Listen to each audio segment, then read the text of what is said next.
Everybody, it's Dallin Kosher again with the Heber Valley Chamber of Commerce. Today we're here at Scott James Jewelry. We're going to be visiting with Scott Whitaker, the owner of Scott James Jewelry, and he's going to tell us a little bit about his story, how he became a master craftsman.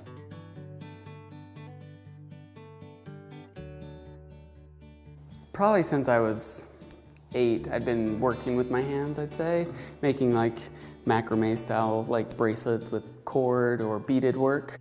Over at the high school, I had a really awesome teacher, Miss Villela, Sue Villela. She unfortunately passed away a little while ago, but she was like a true artist, you know, like could have been an artist or a teacher. Like ever since then, it's just been like, you know, it's a passion for sure, you know. Yeah, so it's been 12 years since we bought the store, but I just graduated, and because I was late.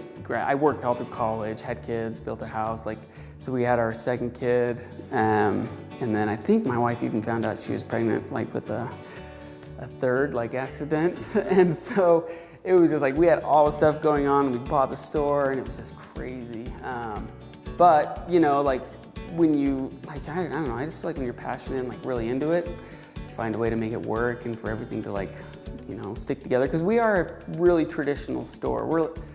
We are all things to all people. I mean, Heber has changed, I mean, as you and everyone knows, just by leaps and bounds, like over the last 20 years. And so, you know, we're servicing the $8 battery to, you know, the $3,000 or $4,000 wedding ring. You know, we're custom building it all in the store. So there's a lot of like moving parts here. So you definitely have to have like a lot of passion to make it work. And I think that's what it was for us. We really love the craft, and you know, like, I love getting my hands dirty and in the metal. We do have the floor sales that we have, like, you know, full retail of pre-built goodies, but we really focus on custom-made goods, and that's anywhere from like hand fabrication, like sawing, soldering, you know, all of that kind of work. But then we also focus heavily on CAD/CAM, so we're like building in 3D. We have a 3D printer that prints in a castable wax in the back, and its resolution is insane. It can go to like, you know, 1/1000th of an inch.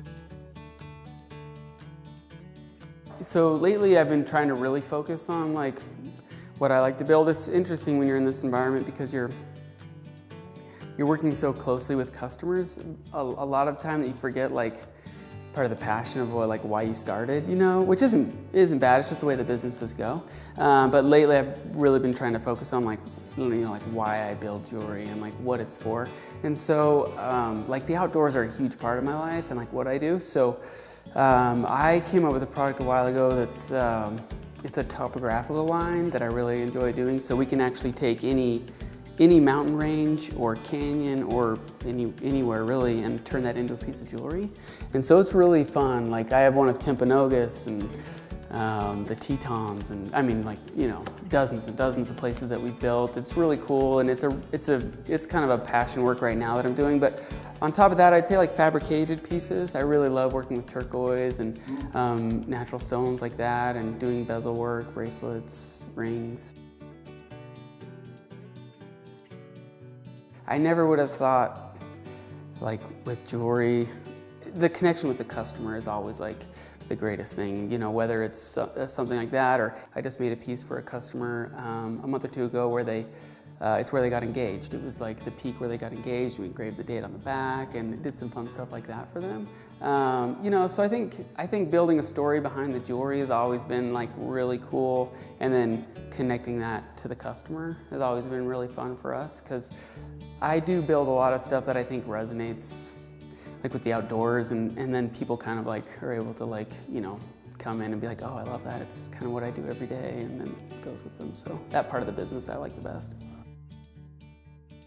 When I put my passion into a piece, and that's really when I started to see it more, like see more people like resonate with it, was like when I started like doing more just what I wanted to build, you know, like, okay, I'm gonna put like my passion, my work into these pieces and kind of see what happens.